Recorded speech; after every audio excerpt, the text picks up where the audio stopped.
हितानंद शर्मा इस बैठक में रहेंगे मौजूद, तो वहीं बीजेपी प्रदेश अध्यक्ष वीडी शर्मा भी इस बैठक में मौजूद रहेंगे। चुनाव को लेकर एक्टिव भारतीय जनता पार्टी नजर आ रही है।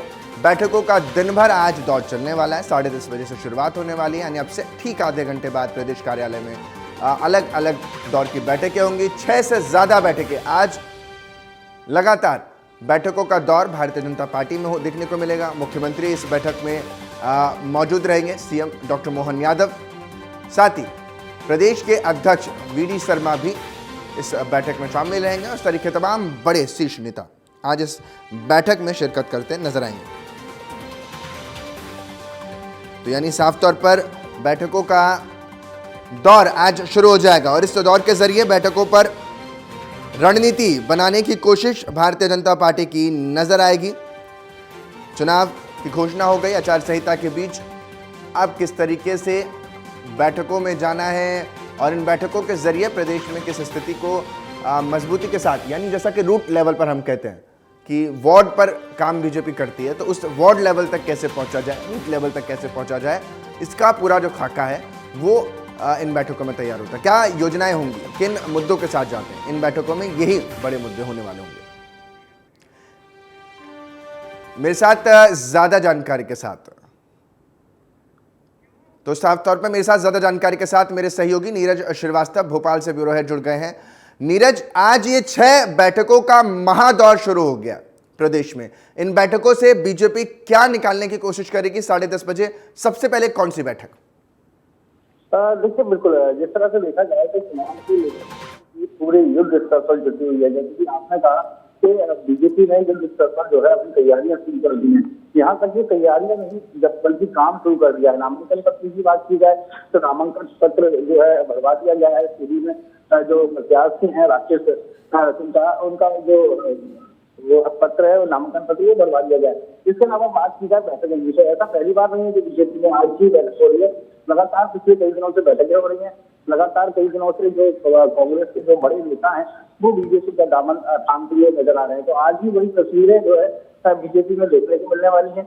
आज लगातार पहले तो 6 बैठकें होंगी, जिसमें बूथ स्तर पर क्या तैयारी है कार्यकर्ताओं की, जिले स्तर पर बैठक की जाएगी, प्रभारी लोकसभा प्रभारियों की बैठक होगी, तो तमाम जो प्रभारी हैं उनकी बैठक ली जाएगी। उनसे जाना जाएगा कि जिस तरह से बूथ विजय अभियान है उसकी क्या स्थिति है। इसके अलावा तमाम जो योजनाएं बीजेपी चला रही है और जो सरकार चला रही है उनको लोगों तक पहुंचाने के लिए क्या रणनीति बनाई गई, लोगों से संपर्क किया गया, जो नमो ऐप है उसमें कितने लोगों को उस ऐप के माध्यम से जोड़ा गया, क्योंकि नमो ऐप के माध्यम से बीजेपी लगातार अपना कुंबा बढ़ाने में लगी हुई है। और डिजिटली पूरे कई नेताओं के शामिल होने का नीरज आप जिक्र भी कर रहे हैं कि कई लोग इसमें कुंबा जो है उसको विस्तार देने की कोशिश है।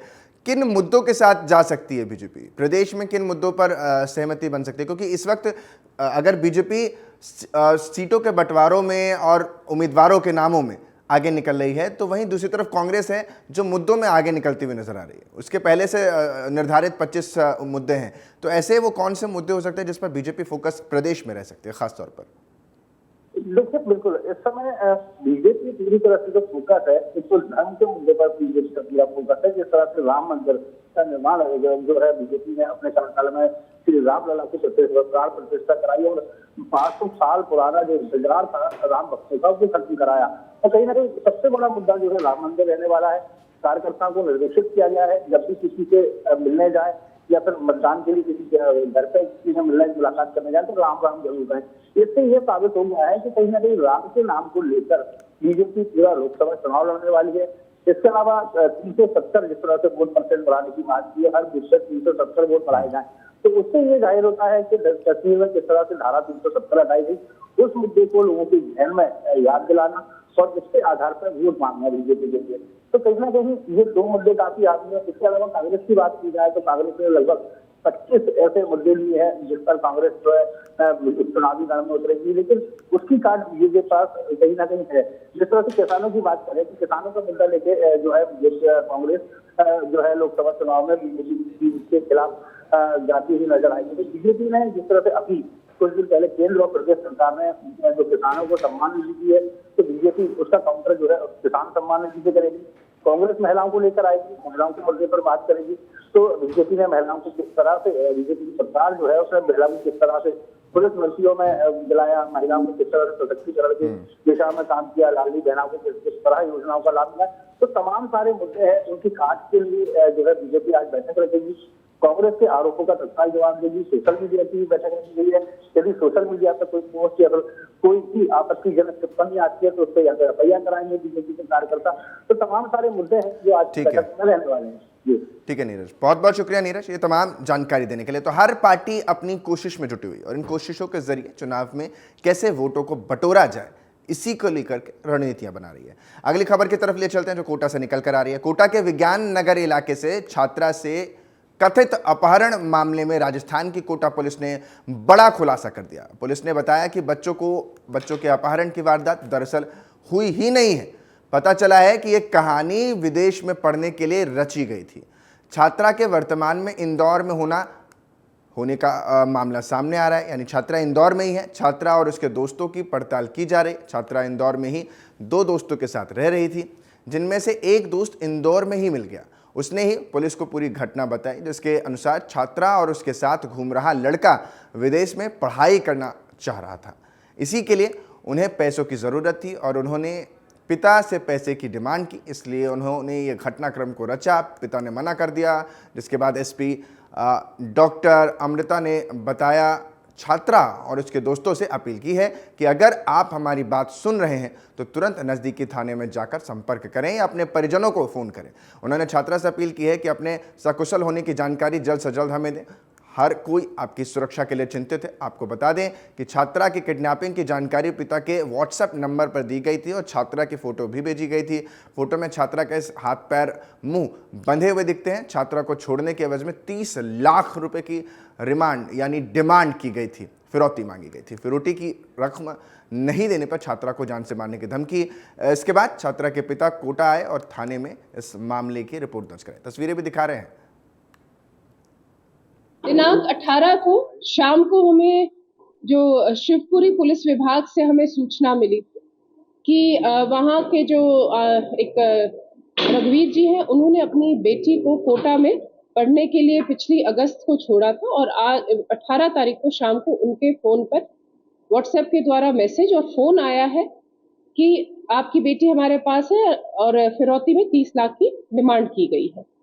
उस पर हमने त्वरित एक्शन लेते हुए टीमें गठित की थी और सभी जगह पे जहां जहां पर हम तकनीकी जो साक्ष्य हमें मिले, हमने जो आसूचना संकलन की, जो पूछताछ की विभिन्न जगह पे, तो उसमें हमने अलग अलग जगह पे टीम भेजी, जिसमें जयपुर, इंदौर, वहां पर भी टीम हमारी अभी भी मौजूद है। तो देखिए, अपने ही पैसों के लिए अपनी ही किडनैपिंग का पूरा ये खेल रचा गया और इस पूरे किडनैपिंग में दोस्त के साथ मिलकर ये पूरी कहानी रची गई। पिता को फ़ोन पर यानी व्हाट्सएप पर ये बताया गया कि देखिए मैं किडनैप हो चुकी हूँ और ये सारी जानकारी किडनैपर्स ने दी और तस्वीरें भी दिखा रहे हैं। और पूरा मामला जो अभी जानकारी निकल कर सामने आ रही है उसके अनुसार ये कि हम विदेश में जाकर रह सकें, इसके लिए 30 लाख रुपए की रंगदारी भी मांगी गई। अजय रावत सक्सेना मेरे साथ ज़्यादा जानकारी के साथ मेरे सहयोगी फ़ोन लाइन पर बन गए हैं। अजय, ये पूरी घटना क्या है और इस घटना में ये पूरा खुलासा कैसे हुआ दरअसल? जी, मैं आपको बताना चाहूंगा कि ये पूरा मामला है क्योंकि उनके पिता के सबसे पहले पिता के व्हाट्सएप पे सोमवार को दोपहर लगभग 3 बजे पिता के व्हाट्सएप पे लड़की की हाथ बंदी फोटो लगातार वायरल हो रही है, जो हमारा चैनल भी लगातार दिखा रहा है, उस फोटो को पिता के व्हाट्सएप पे भेजा गया और आपकी लड़की किडनैपिंग की बातचीत उनके व्हाट्सएप के माध्यम से उनको सूचना दी गई। उसके बाद उनसे 30 लाख रुपए की फिरौती मांगी गई। इस मामले पर क्या किसी का परिवार से कुछ कहना निकल कर सामने आ रहा है? परिवार इस पर कुछ कह रहा है क्योंकि अब तो ये पूरी कॉन्स्पिरेसी जो है वो खुल चुकी है। जी, मैं आपको बताऊं, परिवार इसमें अभी मामले को खोला जरूर गया है, लेकिन लड़की अभी भी पुलिस के कब्जे में नहीं आ पाई है। लड़की की लोकेशन इधर उधर की ट्रैक हो रही है, लेकिन लड़की अभी तक पकड़ में नहीं आई है। ये मामला ट्रैक हुआ है उनका एक दोस्त जब पुलिस ने उठाया है। ठीक है, बहुत बताना चाहूंगा, जब बताइए जी, अपनी बात पूरी रखिए अजय जी।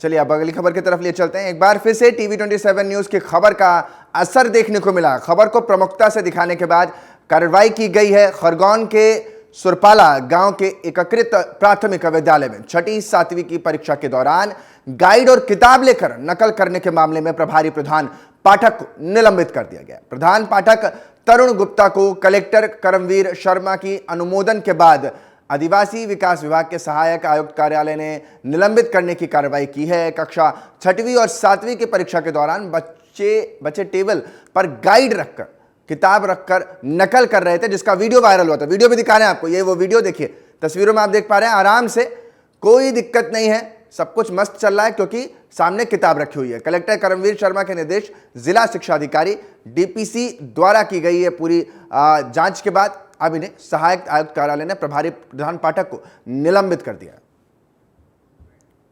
ये स्थान माने वार्षिक परीक्षा में 6ठी 7वीं की परीक्षा में ये नकल प्रकरण का वायरल हुआ था वीडियो, जिसमें संबंधित द्वारा विद्यार्थियों को पुस्तक से नकल कराई जा रही थी, जिसके संज्ञान में डीपीसी साहब ने उसकी जांच की गई और उन्होंने हमको यहाँ पर डिपार्टमेंट में लेटर भेजा। उस आधार पर कलेक्टर साहब की अनुशंसा से संबंधित मिस्टर तरुण गुप्ता को निलंबित किया गया और उनको विकासखंड से गाँव में अटैच किया गया।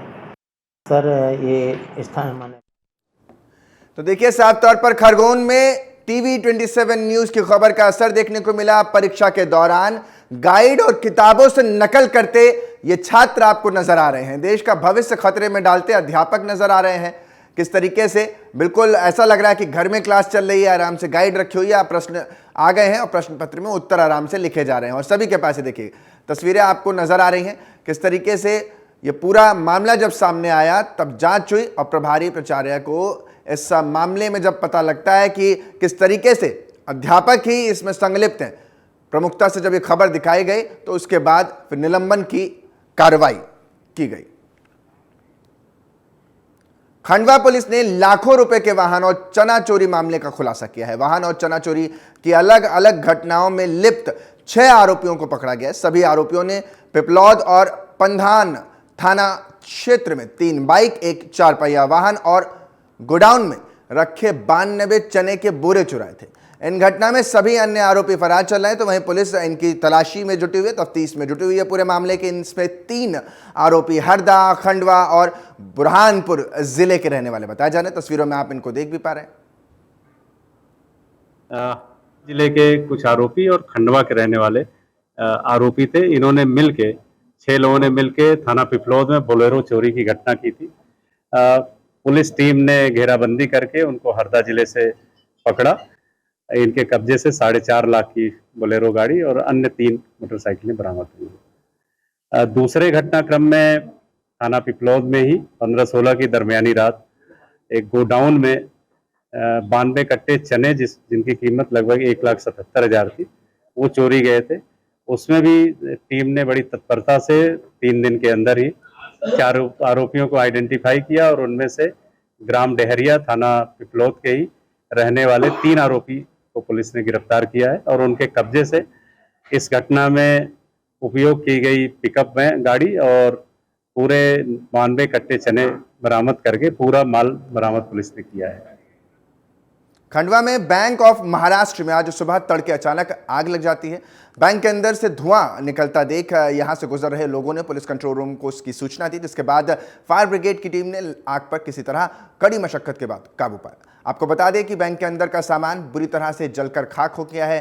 बैंक के अधिकारी नुकसान का आकलन करने में जुटे हुए हैं। तो ये पूरी घटना कोतवाली थाना क्षेत्र के 3 पुलिया के पास की है।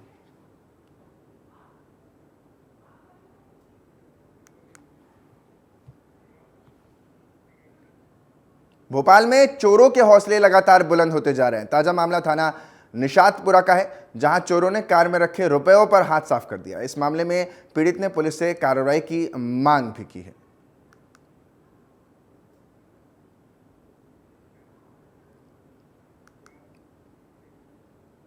भगोरिया में 2 पक्षों के बीच हुए विवाद में चाकूबाजी की घटना में गंभीर रूप से घायल एक युवक की मौके पर ही मौत हो गई है और 2 युवक गंभीर रूप से घायल बताया जा रहा है। सूचना मिलने पर पहुंची पुलिस ने इस मामले में 3 लोगों को गिरफ्तार कर मामले की जांच शुरू कर दी है।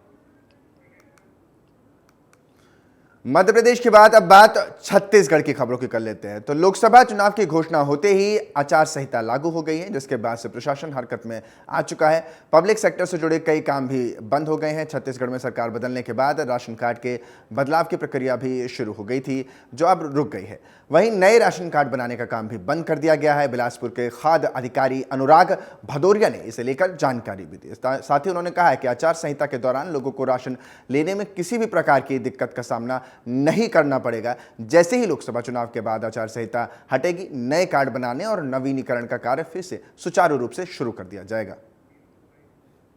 वर्तमान में नवीन राशन कार्ड का काम नहीं हो रहा है और साथ में आचार संहिता समाप्त होने के पश्चात राशन कार्ड नए बनाने का कार्य चालू किया जाएगा। और राशन कार्ड नवीनीकरण की जो प्रक्रिया के जितने भी राशन कार्ड को हमने जोन ऑफिस में दे दिया था, उनका लगभग वितरण पूरा हो चुका है। लोग उसमें से खाद्यान्न ले रहे हैं और इसके बाद जितने भी नए राशन कार्ड रहेंगे वो आचार संहिता के पश्चात हम उनको उपलब्ध कराएंगे।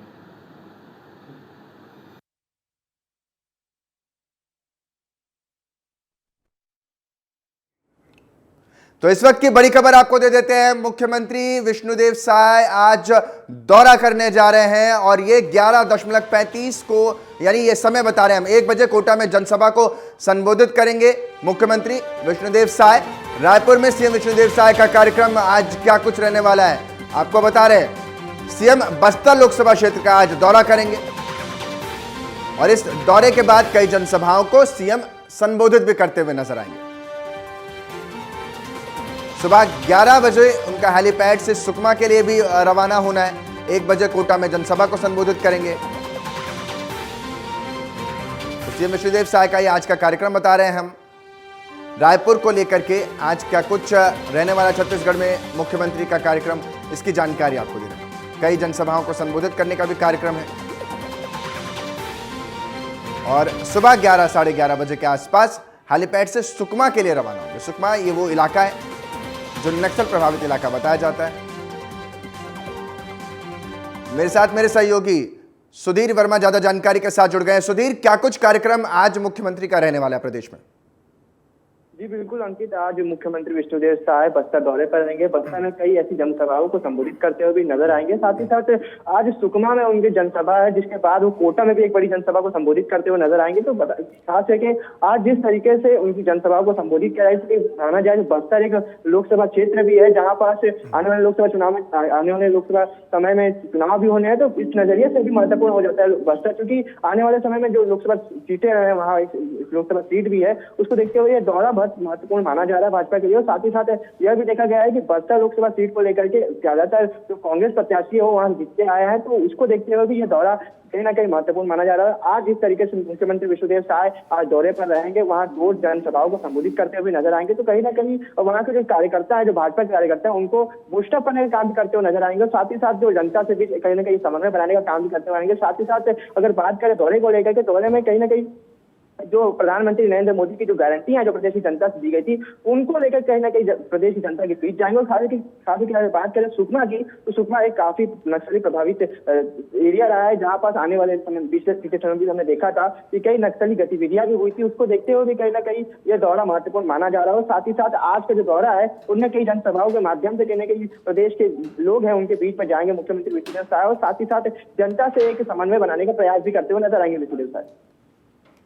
ठीक है, आप बने रहिए हमारे साथ। दर्शकों को अगली खबर दिखा देते हैं और बात करते हैं इस खबर पर, जो कि कांग्रेस प्रदेश प्रभारी सचिन पायलट का छत्तीसगढ़ दौरा होने जा रहा है। 2 दिवसीय इस दौरे पर छत्तीसगढ़ आएंगे सचिन पायलट। एयरपोर्ट से जांजगीर चांपा जिले के लिए रवाना होंगे। तो जांजगीर चांपा में कार्यकर्ताओं के साथ बैठक करेंगे और आगामी लोकसभा चुनाव को लेकर रणनीति पर भी बातचीत करते नजर आएंगे। तो जांजगीर चांपा में कार्यकर्ताओं के साथ आज बैठक का भी कार्यक्रम और आगामी लोकसभा चुनाव को लेकर रणनीति पर भी बात। इन सब के बीच नजर चुनाव पर। सचिन पायलट का छत्तीसगढ़ का दौरा है। प्रदेश प्रभारी हैं सचिन पायलट, राजस्थान से आते हैं। 2 दिवसीय दौरे पर छत्तीसगढ़ रहेंगे। सुधीर वर्मा हमारे साथ ज्यादा जानकारी के साथ बने हुए हैं। सुधीर, सचिन पायलट का ये दौरा किन मामलों में अहम हो जाता है? 2 दिवसीय इस दौरे के क्या मायने निकाले जाएंगे?